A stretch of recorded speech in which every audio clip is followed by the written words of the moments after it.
Carros provavelmente são um dos meios mais comuns de transporte do mundo, e nós sabemos muito bem que acidentes envolvendo veículos podem ser fatais. Mas se eu te disser que esse não é o único jeito que você pode acabar morrendo dentro de um carro. Fala galera, aqui é o Drake, e hoje no Abismo do Medo, nós vamos acompanhar dois destinos trágicos que aconteceram envolvendo veículos.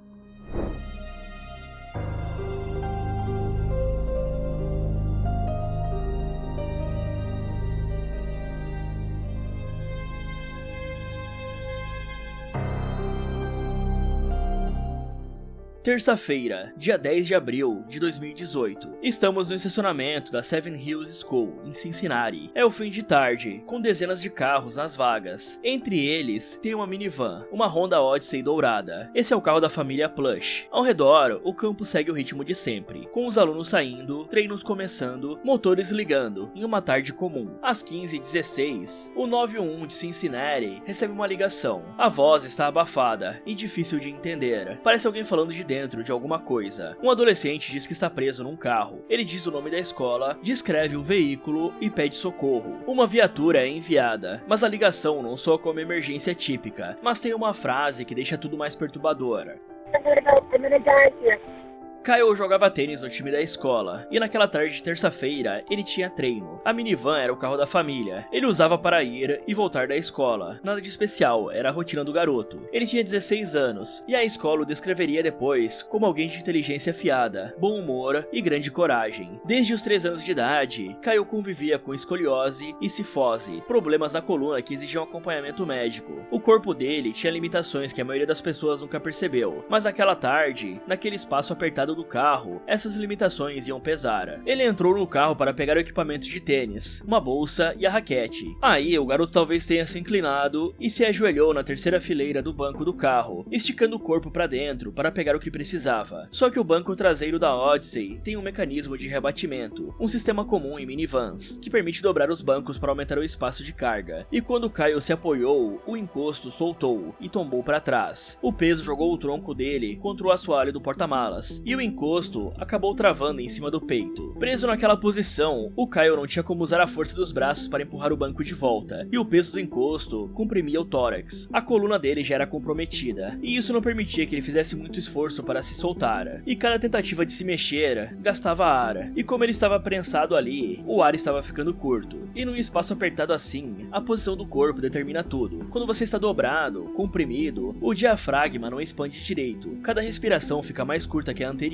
e a força para se soltar vai embora junto. E esse mecanismo do banco da minivan, quando ele se solta com alguém apoiado, o peso cai no peito e dificilmente é fácil de se liberar. E é incrível como um recurso que a Honda vendeu como conveniência acabou virando uma armadilha. Com as mãos presas e o tronco imobilizado, o Kyle não conseguia alcançar o celular com os dedos, mas o aparelho estava em um lugar próximo, perto o suficiente para captar a voz dele. Ele tentou ativar a Siri. Na primeira vez, não deu nada. Ele tentou novamente, mas a posição abafava o som, e o sistema não reconhecia o comando, então ele repetiu mais algumas vezes. Em uma delas, ele conseguiu ligar para o 911. Como vocês viram, a ligação conectou com o 911. O Kyle falou o nome da escola, descreveu a van Honda Odyssey dourada, o estacionamento dos alunos do segundo ano, e disse que estava preso. Mas a posição dele abafa o som que sai, e ele não consegue ouvir o que o atendente responde. A conversa acaba virando um monólogo. Ele repete as mesmas informações, sem saber se alguém entendeu, sem saber se a ajuda está vindo. Já do lado de fora, o estacionamento continua igual. Os carros estão sendo ligados, as pessoas estão seguindo suas rotinas, e o Kyle consegue ouvir tudo isso. Os sons de gente indo embora, da vida sendo levada normalmente, e ninguém olha para aquela van dourada, sem nem imaginar o que está acontecendo lá dentro. Dentro dela, cada segundo que passa, faz a voz do Kyle ficar um pouco mais fraca, e ele não sabe se alguém está vindo salvá-lo. Do outro lado da linha, a central de emergência de Cincinnati recebe dezenas de ligações por hora. A maioria não é de emergência de verdade.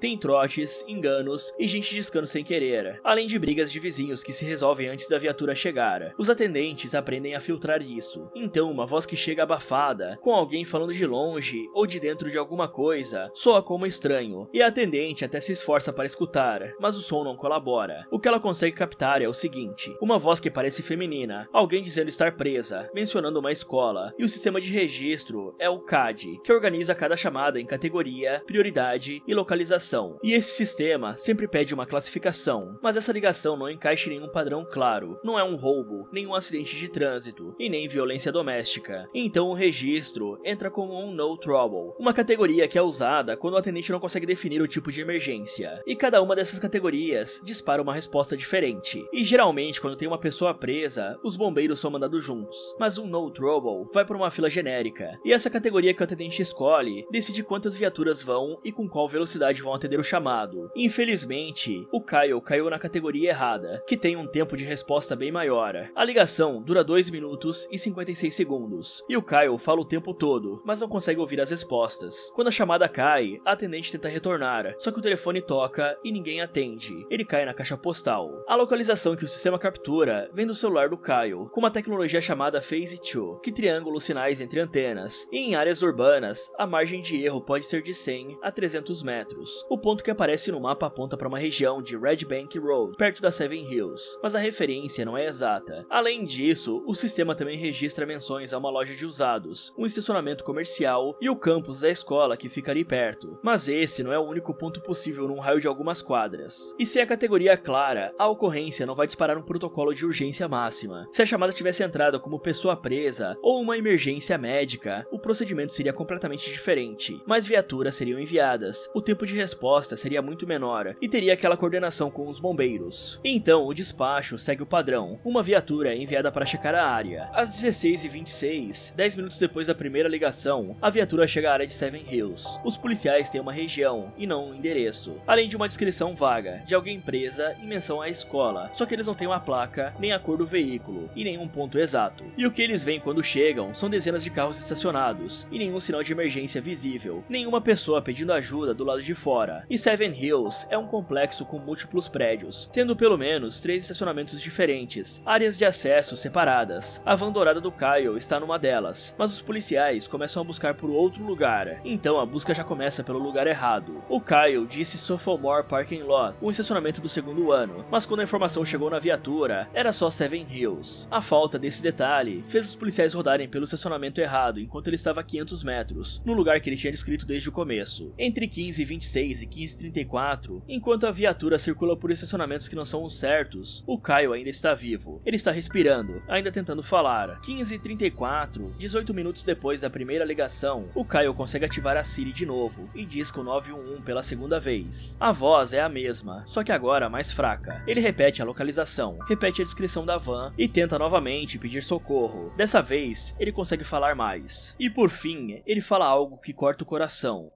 I'm trapped inside my gold Honda Odyssey van in the Southwood parking lot of Seven Hills West. To tell my mom that I love her if I die.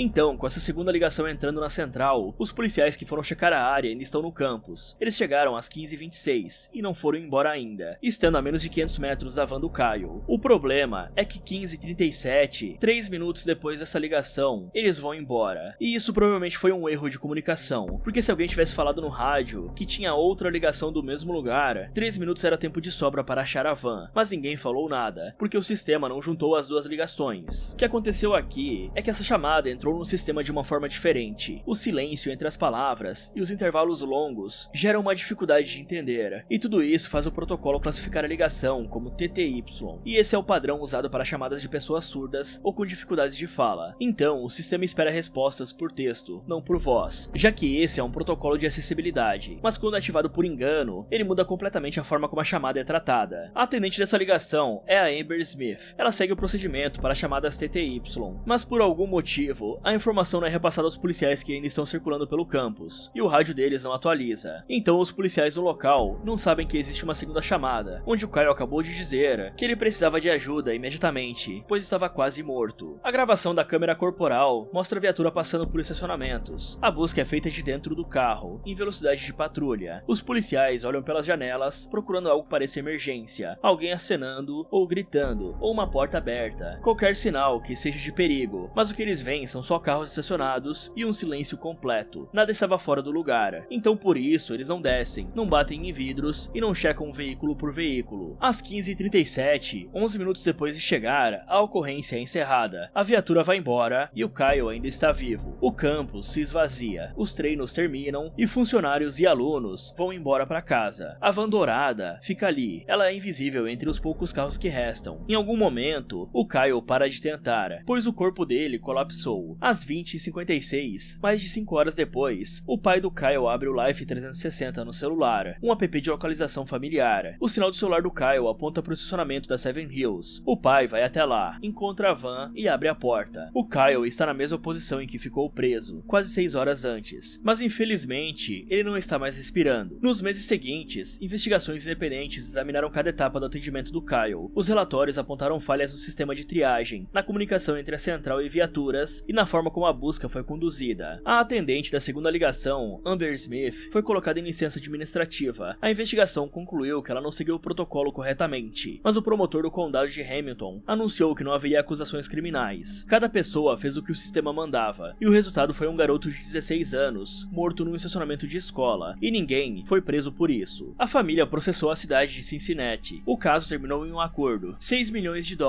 e um pacote de reformas. Entre as mudanças, a implementação do Smart 911, um sistema que permite cadastrar informações pessoais, condições médicas, descrição de veículos e endereços, que aparecem automaticamente quando você liga para o 911. Novos protocolos de treinamento também foram implementados, ajustes no sistema de localização e uma revisão de como as chamadas incompletas são tratadas. O 911 foi desenhado para emergências que o sistema reconhece, como roubo, acidente e brigas. Só que um adolescente preso no porta-malas, ligando pela Siri, com a voz abafada e a localização imprecisa, não existia um fluxo de atendimento para isso. 3 anos antes, em 2015, outro carro acabou virando uma armadilha mortal, no estacionamento de um Waffle House em Port Arthur, no Texas. Dessa vez, não teve uma ligação para o 911. James Rogers estava completamente sozinho. Ele tinha 72 anos e era uma segunda-feira de manhã. A rotina dele era parar no Waffle House para tomar um café da manhã. O senhor deixou o celular carregando dentro do restaurante e foi até o estacionamento para ver a cadela dele, que tinha ficado dentro do carro. Esse carro era um Chevrolet Corvette 2007, com portas, travas e vidros elétricos. Tudo dependia da energia. O James entrou, fechou a porta e quando tentou abrir de novo, nada respondeu. A bateria tinha falhado e as travas travaram. Os vidros não desciam e a buzina não funcionava. O telefone estava lá dentro da lanchonete e o sol de Port Arthur começava a esquentar cada vez mais. Naquela manhã de segunda-feira, a temperatura externa na casa dos 26 graus parece a de um dia bem suportável. Mas em um carro fechado no sol, as coisas são bem diferentes. Em 20 minutos, o interior de um veículo estacionado pode passar dos 40 graus. Em 1 hora, ultrapassa os 50. O metal absorve o calor, o vidro amplifica e o ar não circula. Um detetive estimou que a temperatura dentro do Corvette de James chegou a algo entre 49 e 54 graus Celsius. E o corpo humano não aguenta isso por muito tempo. O James tentou de tudo. Ele puxou a maçaneta, apertou os botões das travas, tentou os vidros e a buzina. Só que nada disso respondia. O Corvette C6 tinha um sistema elétrico integrado. As portas, travas, vidros e buzina, tudo passava pela mesma fonte de energia. E a energia tinha acabado, o que transformou o carro numa caixa selada. Ele bateu no vidro, tentou chamar a atenção, só que ninguém ouviu. Então, o James foi até o porta-mala e puxou o carpete do assoalho, procurando por qualquer coisa que ajudasse a escapar. Ele deixou pegadas por todo o interior do carro. Então, o James fez uma coisa que a maioria das pessoas não faria. Ele abriu o manual do proprietário. Carros com sistema elétrico total costumam ter uma liberação manual de emergência. No Corvette 2007, ela existe. É uma alavanca no assoalho, ao lado do banco do motorista, que destrava a porta mesmo sem energia. O James tinha comprado o carro há pouco tempo, então ele não conhecia esse mecanismo, mas mesmo assim procurou por ele. Então, abrindo o manual, ele tentou achar a saída, enquanto o ar ficava cada vez mais quente. Porém, ele não conseguiu sair. A alavanca estava escondida num lugar que você nunca olha, descrita numa página que quase ninguém lê. E nesse tipo de emergência, você precisa manter a calma, e também não tem muito tempo. 4 horas se passam, o sol continuou subindo, e dentro do Corvette, o calor foi comprimindo o ar e secando o corpo, derrubando a resistência física. A Leia estava ali do lado, no mesmo banco onde sempre ficava. Mas aí, outro cliente do Waffle House percebeu alguma coisa errada. Ele chamou os bombeiros, e quando conseguiram abrir a porta, o James e a Leia já não respiravam. O Corvette estava a 50 metros do restaurante, e o celular do James ainda estava na tomada carregando. O laudo de James Rogers apontou para a exaustão térmica. Ele tinha 72 anos, era um veterano do exército, e deixou 3 filhos e 5 netos. A família entrou com um processo contra a General Motors. A alegação era falha de projeto e avisos insuficientes. A liberação manual existia, mas estava escondida. O risco de ficar preso também existia, mas ninguém foi avisado na hora da compra. Em Cincinnati, a família do Kyle criou a fundação Kyle Plush Answer the Call para manter a pressão por melhorias no atendimento de emergência. Em Port Arthur, o processo contra a GM seguiu nos tribunais. Eram 2 famílias tentando transformar uma tragédia em alguma coisa que evitasse a próxima. O Kyle e o James nunca se conheceram. Morreram em estados diferentes, em anos diferentes, em situações que não parecem ter nada a ver uma com a outra. Mas os 2 tentaram fazer a coisa certa, e os 2 acabaram falecendo. O Kyle ligou pro 911 2 vezes, e o James abriu o manual do carro. Nenhum dos 2 foi salvo pelo sistema que deveria protegê-los. Depois do que aconteceu com o Kyle, Cincinnati mudou os procedimentos. Já a família do James cobrou no tribunal porque a saída de emergência não era óbvia. Nenhuma dessas mudanças traz ninguém de volta, mas talvez elas evitem que a próxima pessoa caia na mesma armadilha. Fala galera, o que vocês fariam nessa situação? Me contem nos comentários. Muito obrigado por assistir e até o próximo.